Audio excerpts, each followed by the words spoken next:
Hello. Ooh, wow. Hello, everyone in Twitch. This is Medis24, back with some more streaming. Today I will be playing Mystical Ninja starring Goemon from the Nintendo 64. This is one of my favorite video games on the Nintendo 64.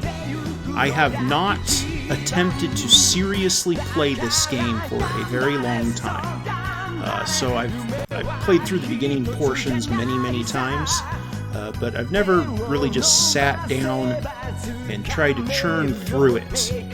So it is a long game. It is very unlikely that I will finish this game today. In fact, I don't even know how far I'll get. But I'm going to start a new game. I do have the aim of ultimately completing the entire game on stream. Don't know how long it'll take, but we'll see. If you've caught my last couple of streams, you might have noticed I've been having some audio issues. I did have to buy some additional equipment that should be here today. I'm going to stream anyway, just because I'd like to play some games. There may be intermittent audio issues during the stream. I certainly hope not, but we will see. So I'm going to go ahead and I'm going to get started here.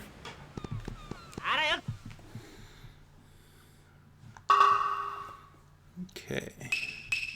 Now, if you were not playing video games in the Nintendo 64 era, you probably don't know what a controller pack is.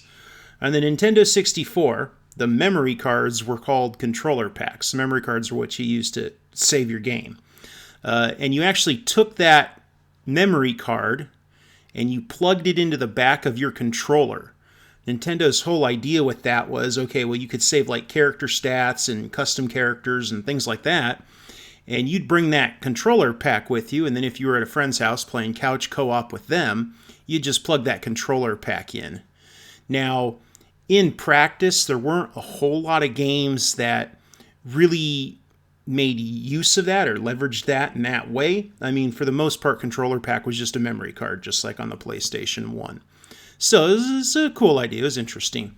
But anyway, if I choose not to use a controller pack, that means I can't save my game, and I have to beat the entire game in one go. And it is a long game. I'm sure if you're an expert at it, you can probably easily beat it in one go.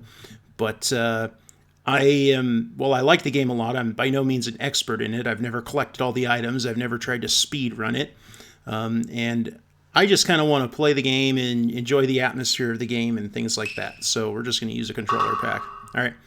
Now you can see I had started playing it already. I'd put about 40 minutes into it just when I was kind of testing settings and stuff like that. I'm going to actually erase that file, get rid of it completely, because I want to start all the way over from the beginning. So here we go.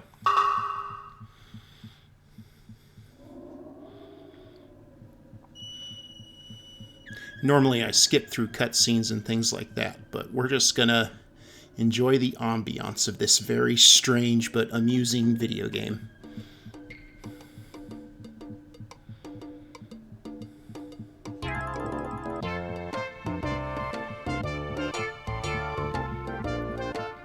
If you've never played one of Konami's Mystical Ninja games before, they use a lot of slapstick humor, a lot of comedy, things like that. I personally think the games are funny, but I know that when this game came out, there were a lot of reviewers that were like, what's wrong with this game? It's stupid, it's not funny. Personally, I'm amused by it.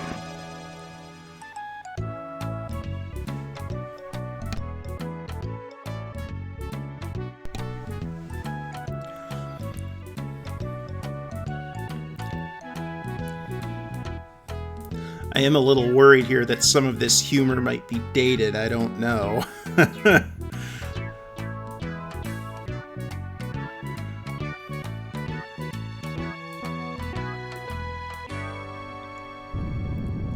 think this kind of goes into the realm of body shaming here with Ebisumaru, but well, that's okay.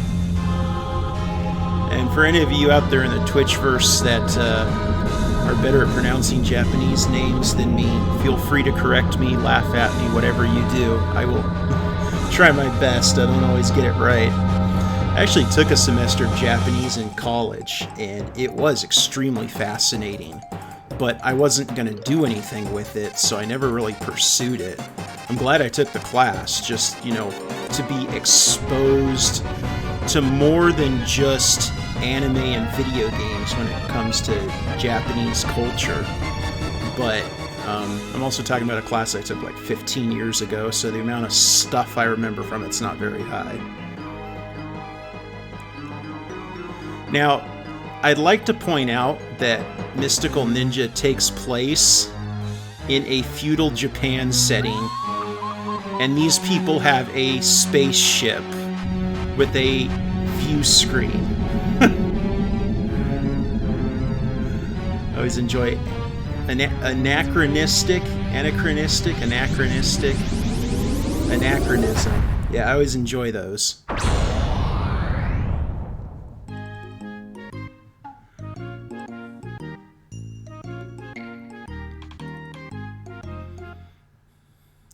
Now, I don't know, I'm using the Mupen 64 core in RetroArch.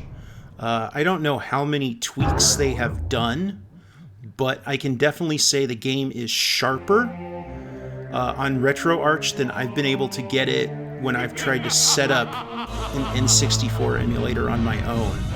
So I'm pretty happy by how easy it is to configure RetroArch to play N64 games. The Nintendo 64 is not the easiest system to emulate. I'm certainly not an expert on why that is. I'm sure there's people out there that could explain it in detail. But what I do know is that I have had a hard time running Nintendo 64 emulators, even on a very good system. And my gaming system is good. It's a little old now. It's a 9700K with a 2070 RTX, but you know it can play everything I throw at it, and it's certainly more than capable of playing Nintendo 64 games. So yeah, I was very happy that RetroArch worked so well. I mean, you get a few issues, like there's some blinking jagginess right here, but for the most part, the game's very sharp. So we're gonna get started.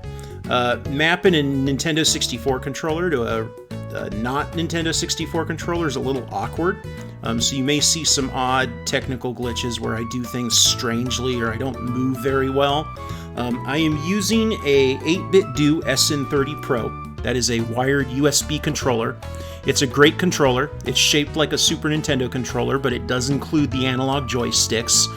Very similar to the Wii Classic controller, if you've ever used one of those. I like the feel of it quite a bit. It doesn't have those grip handles, which sometimes can make 3D games a little more complicated. I know I like to have the grip handles, you know, kind of when I'm trying to hold the controller in place. But I do like the feel of it because I grew up with that Super Nintendo controller. Anyway, so we're going to get started here. I have two characters. I have Goemon, and I have Ebisumaru. Eventually, these characters can learn to do things besides their basic attack. Unfortunately, right now, all Ebisumaru can do is swing his hammer, and then Goemon can swing his pipe. Goemon can throw metals, which is nice because it's a ranged attack, but not nice because the metals are also your money. So just like in the original Legend of Zelda, where you'd shoot the arrows and it would take your money away, if you use his ranged attack, you lose money. And there are consumable items that you will want to purchase that make the game easier, so I like to hoard my money if I can. And I try to be very cautious with when I want to throw the metals. Alright, let's get going here. But you start in the main town. If you've never played this game, it is a very Legend of Zelda-esque game. It actually came out before Ocarina of Time. And it had gameplay that was, I know I certainly expected it to play very similar to a Zelda game, and it does. I mean, you can see Goemon's got that heart mechanic, just like in a Zelda game. And for me, this game kind of set my expectation for what I thought Ocarina of Time would be like when it came out. Well, let's get started here. You can see, look at that seam in the terrain. That's just... if you played this on TV back in the 90s, you couldn't see that because the resolution on the TV was so bad. But I've got a 2K monitor here and a great graphics card, so you can see the seams in the terrain. The Nintendo 64 is just a very Like, games that are on the Nintendo 64 have a Nintendo 64 look to them. I don't think that you will ever mistake a Nintendo 64 game for a PlayStation game. I know there was some cross-platform stuff, but if something was designed for the Nintendo 64, it just kind of looks like the Nintendo 64. I don't know enough about the tech specs of the two systems to say which one's more complicated. Okay, here we go. We are going to leave the town for the first time. I'm now on the Kai Highway. Now, there's something you got to understand. If you are younger and you've only been playing 3D games, like games have been 3D ever since you started playing, you're not going to understand how incredible it was to step out of town and have this road before you with the whole world to explore. When I played this game, yes, I had already played Super Mario 64. I'd already played some pretty good Nintendo 64 games. This was the first adventure game in 3D that I played. And stepping onto this highway for the first time as a kid and realizing I had an entire world to walk through was the most incredible thing in the world. I have never forgotten that moment when I very first played this game and I stepped into this zone and realized what I was getting myself into. And this game, I had been following it in Nintendo Power before it released, and when it came out and I got it, it met all of the expectations I had for it. I know a lot of times when you're following games and stuff, you let the hype get to you, and when the game comes out, there's no way that it can be as good as what you imagined. But for me, what I wanted from this game is exactly what I got, and I think that's one of the reasons I like the game so much. Alright, so I am skipping some stuff, like I'm not wandering around talking to people and stuff. I mean, if you've never played the game before, you should definitely talk to the townspeople, because they just say weird stuff. I mean, the game's a comedy, right? So some of the stuff they say is quirky and funny. But it's also got a 90s translation, and the translation is sometimes very, very strange. So if you like your humor a little offbeat and a little just bizarre, this is definitely the game for you. Alright, so you talk to this guy, and you tell him that you want to buy his map of Japan, and then he decides that he likes it so much that you want to buy it that he just gives it to you for free. So, thanks, my guy. The map of Japan's nice. It's basically your world map. If you don't come into this coffee shop and talk to this guy at the very beginning of the game, you don't get your world map. And remember, it's an adventure game, so the idea is that you're going to explore and you're going to look around and you're going to go to places where you don't know where stuff is. So if you don't go in here, you don't have your map. Every single area in this game has a point. Every single area in this game has something in it. If you see a building, you should try to go in it. You should try to check out what's in there. You might not be able to do what you need to do there yet, like you might have to come back later. But there isn't a wasted area in the game. Look at this, I love this. I guess these are cherry trees? I don't know. But look, the tree itself is just like a flat 2D object. But then they have this cool leaf falling effect around it. Like, you weren't, for one, I'm playing on a 2K monitor. I don't think I was supposed to be able to get this close to the tree. But look, the image rotates as I walk around, so the tree's always in front of me. So I can't see the edges of it. It's just... oh, the Nintendo 64. What a system. So, you might be... Oh crap, I went back to town. That's not... There's actually something I gotta do out here. If you're interested at all in Japanese folklore, or you've played some more recent games, like Persona 5, you might be familiar with Goemon. Goemon was a semi-historical, semi-legendary figure in Japanese history. And please don't hesitate to correct me if I get this wrong. Again, I am by no means an expert. But he was a thief. And when he was captured he was kind of like a Robin Hood-esque character, sort of a Japanese Robin Hood. He was captured by the local lord, and the local lord had him boiled alive. Now, they took the legend of Goemon, Konami did, and they adapted it into their Mystical Ninja video game series. And I mean, you're not going to get a good history lesson about Goemon if you play these games. But they kind of made him look like Goemon, historical Goemon, and stuff like that. But you might be familiar with the basic concept of the character. Persona 5 notably had Goemon as a persona, so Goemon was a mythical figure that one of the characters in that game could summon. And so to go from, this badass thief that ultimately was boiled alive to just this goofball here that kills things with pipes, and that is a smoking pipe that he uses as his weapon. It's it's quite the change. I like it though. I think it's that's fine. All right, we're gonna get up here. I do have some parts of this game memorized, particularly early on. So I know where I'm going, and it's going to be a little more straightforward. The further I get in the game, the more difficult this is going to be. Eventually, we'll get to a point where I'm not going to remember where stuff is anymore. That's okay. I probably won't be on this stream. I don't know how long I'm this stream for this afternoon, but probably won't get that far. But what I'm doing right now is I am climbing up Mount Fuji. Yes, if you've ever wondered what Mount Fuji looks like, just like this, there's convenient platforms encircling the mountain that you can use to climb up it, and there are these little wooden dudes that shoot metal pellets at you. That's 100% what the real Mount Fuji is like. Trust me, I've never been out of the western United States, but I know what I'm talking about because I saw it in a video game. Alright, get up here.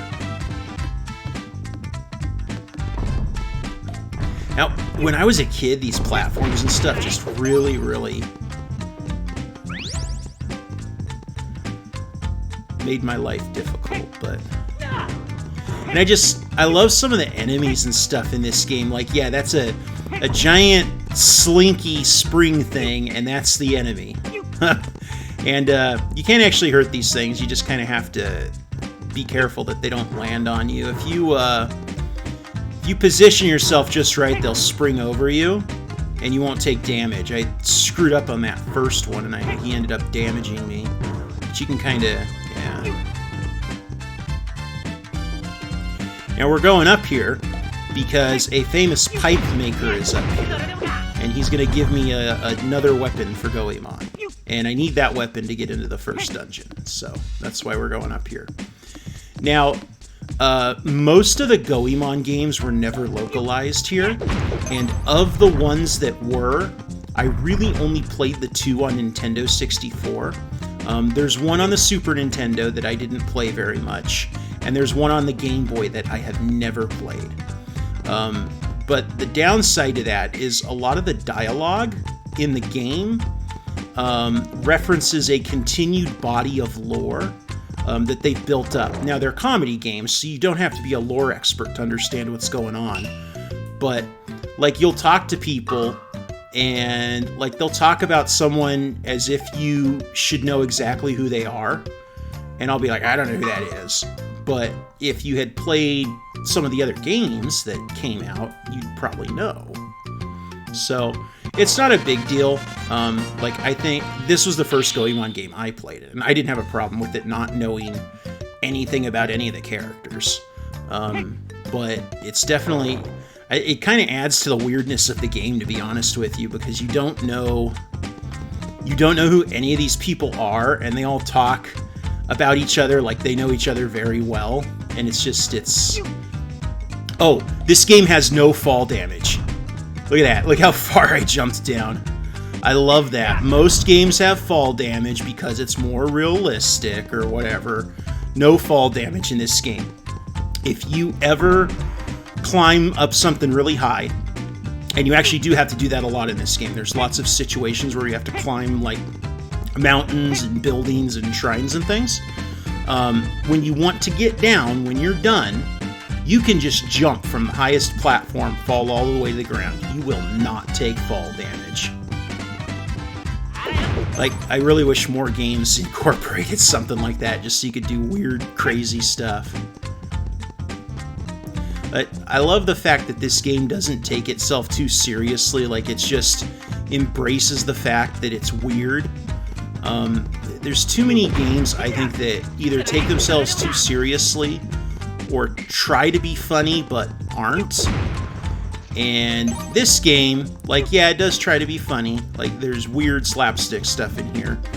But they also just went out of their way to make something weird, and I love it for that. I love it so much. If you ever play the other N64 Goemon, Goemon's Great Adventure, that game's really weird too. That game is a 2D side-scroller, and it's much more difficult than this game. I'm not very good at it. I have trouble progressing in it, so I probably won't ever play that one on stream. But it's a pretty interesting game. I do prefer this one since it is that 3D adventure game. And these kinds of games are just, I think they're really fun. Alright, so see, I got the chain pipe. I got a chain pipe from that guy, which is a ranged weapon, so a smoking pipe that has a chain attached to it. That does make sense, right? But anyway, what it does is it lets me grab onto these star blocks, and then I can fly across. Now you might notice that the camera is just really weird. This game does not have camera controls. If you never played a Nintendo 64 before, the controller only had one analog stick. Now it had 4 face buttons, known as the C buttons, that were intended to be camera buttons, and in Super Mario 64, that's exactly what they do. They control the camera. They're not analog, they're physical buttons, so you can't just kind of like scroll the camera around. You have to hit the C buttons to, move the angles, but that's what it's for. Now, a lot of games on the Nintendo 64, they used those C buttons as additional face buttons, and they didn't use them to control the camera. So there's lots of Nintendo 64 games that have extremely limited camera control options, and it does make things very awkward. I have missed jumps in this game before. I have blown stuff in this game before that is really quite easy, but since I can't control my camera, I couldn't see what I was doing.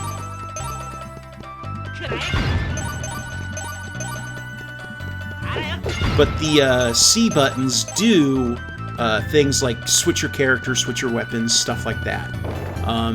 And now on my 8-bit Do controller that I'm using to play the game right now, those C buttons are mapped to my second analog stick, which means that I'm using an analog stick for something that normally you'd use face buttons for.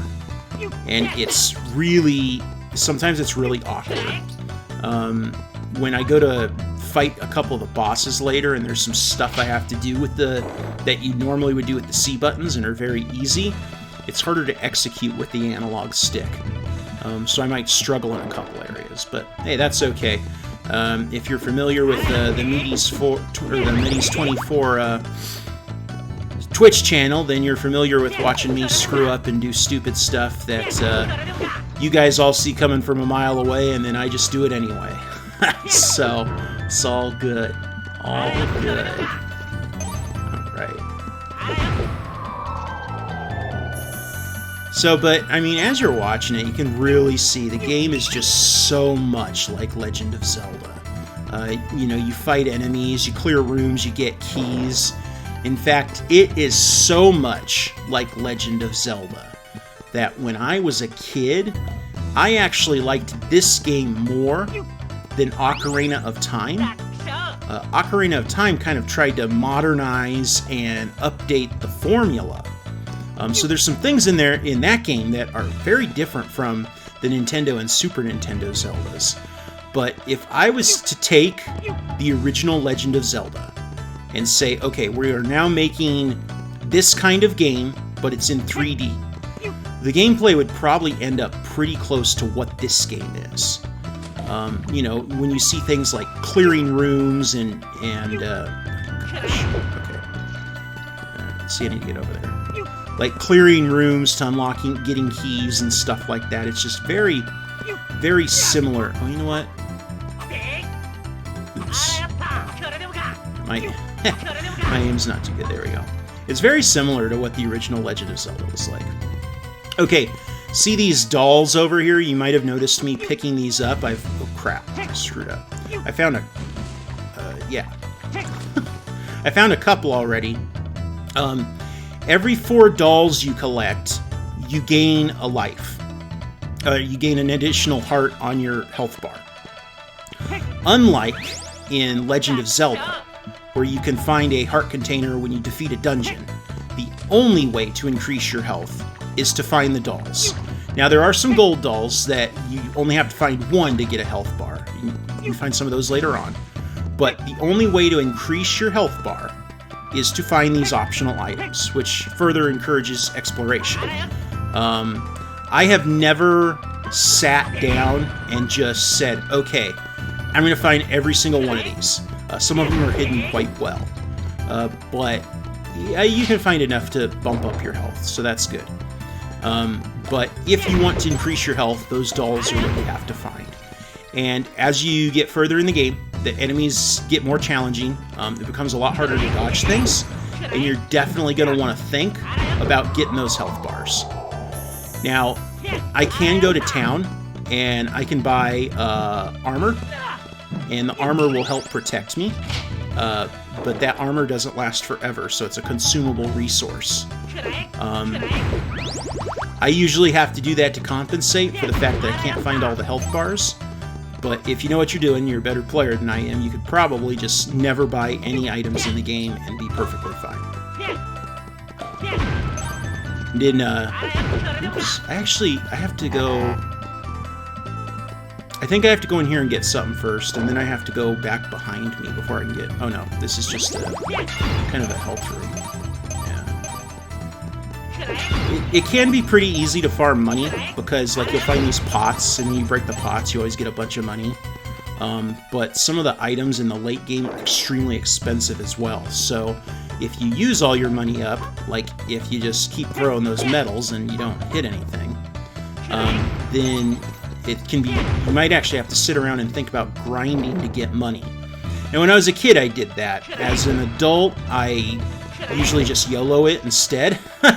So, as an adult, I play riskier than when I was a kid. But when I was a kid, since I played so defensively, like I would just sit there and farm money until I could have all the defensive gear I wanted. I never had any problems getting through any content when I finally went to try and do it. Now, as an adult, I'm like, oh, I don't want to do that. Especially since I'm on stream, right? I don't want to just sit there on stream and farm money for 20 minutes. No one wants to see that. So, I end up playing riskier. So I'll end up dying to stuff that, when I was a kid, I never would have died to it. It's not because I was a better player when I was a kid. It's because I spent a whole bunch of time as a kid farming up items and stuff like that. Alright.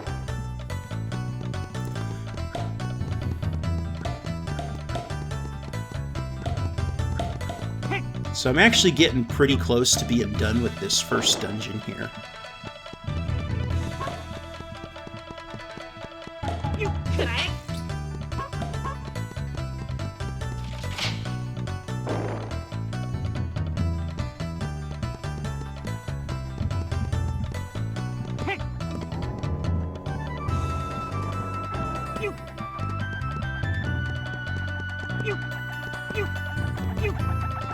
Look at that, these are like dumpling sticks that are like on fire or whatever. Just that. And yeah, it's the same thing that you collect to heal, but that time it's a giant monster. Just, man, the enemies in this game, it kills me. And then, like, part of the charm of this game is also just the crappy N64 graphics too. Like, everything's all like angular and flat, and when you kill stuff, they shatter into obvious 2D like blocks and squares. Like, even when I was a kid playing this on my actual N64 and just using my old CRT television, like, it looked goofy, even as a kid. Like, you looked at it and you knew, you know, they can do better than this, but that's okay.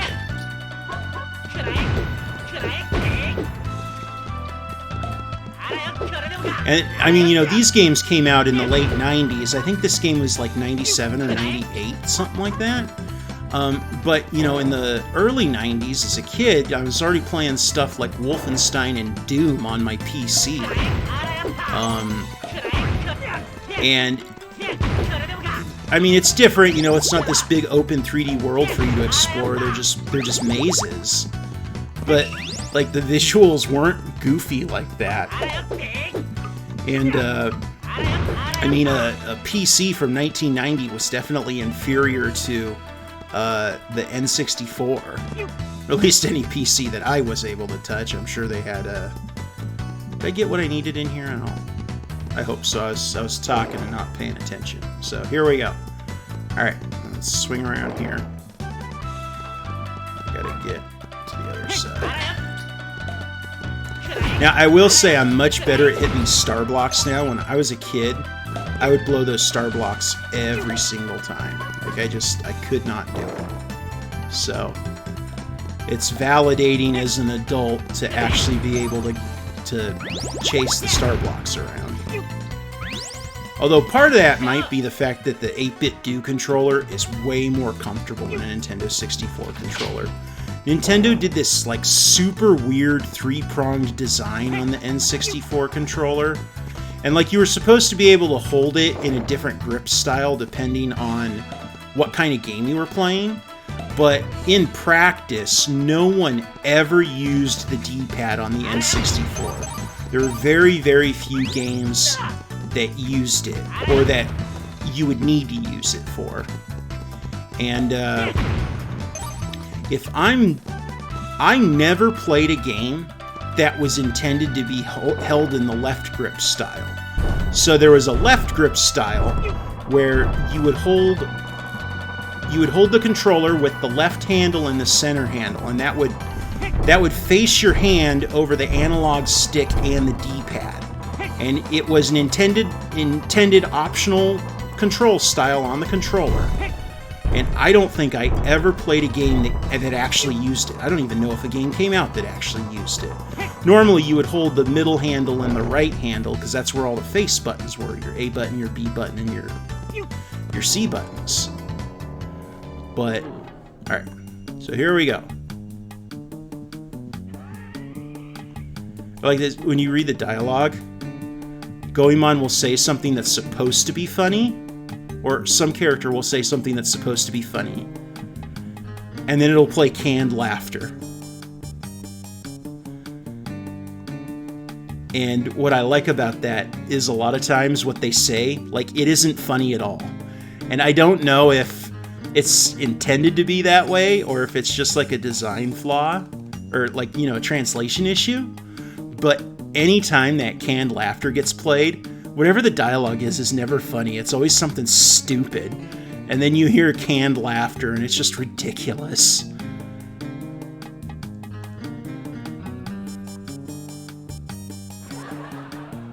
See, like that?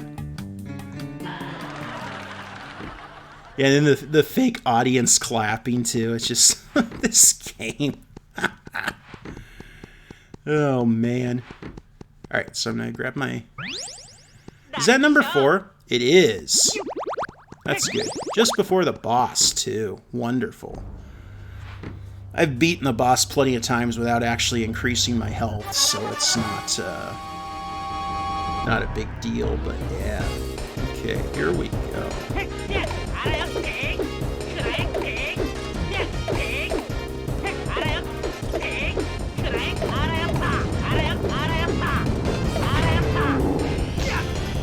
So it's pretty easy, right? It's one of those games where the boss's weak point is obviously shown to you.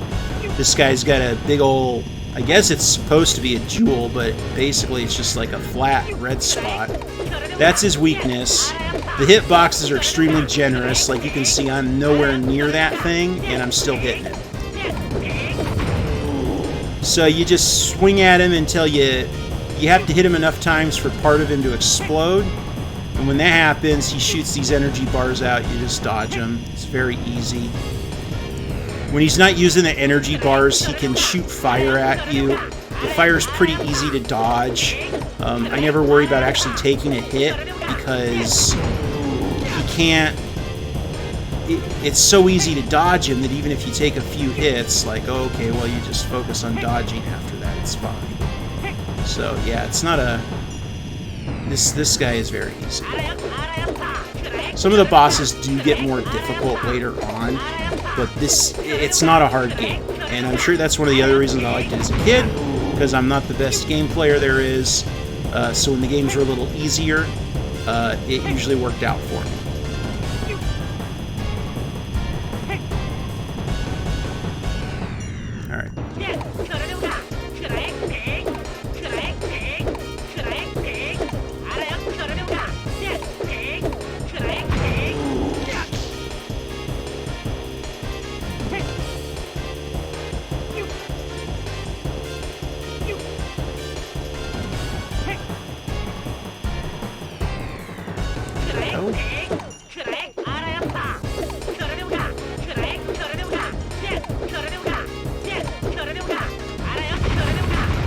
That's all there is to it. It's a very easy boss.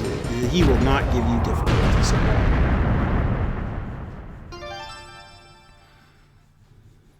And you have to collect stuff. I mean, it's just like in Zelda. Each dungeon gives you a something.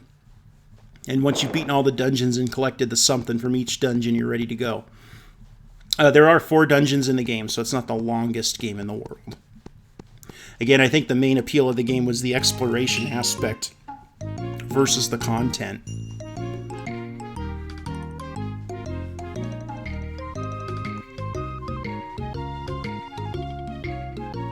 So, the villains of the game, their master plan is to use the Peach Beam from their airship to turn places into stages. And by stage, we're talking about, like, a performance stage. And the whole reason they want to do that is because they're both like opera singers, or I don't know, like no theater singers or whatever. And they want the stages so they can come out and sing. That's their master plan. That's what we're trying to stop, is we're trying to stop a couple of opera singers from offering free performances. Oh man. The plot of this game.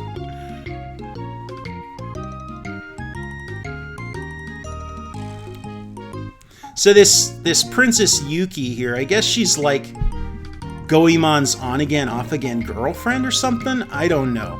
She is a recurring character in the series, but again, I am by no means an expert on this series. Really, the only one that I know anything about is this one. So...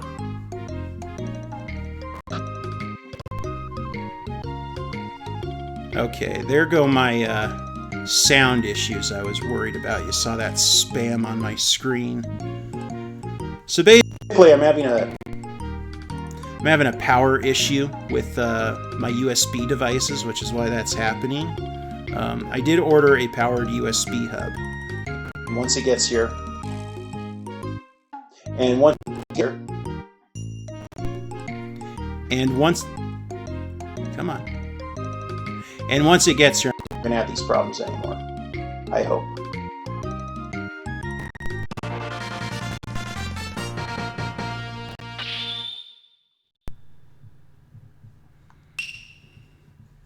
Alright, we're going to save at this point.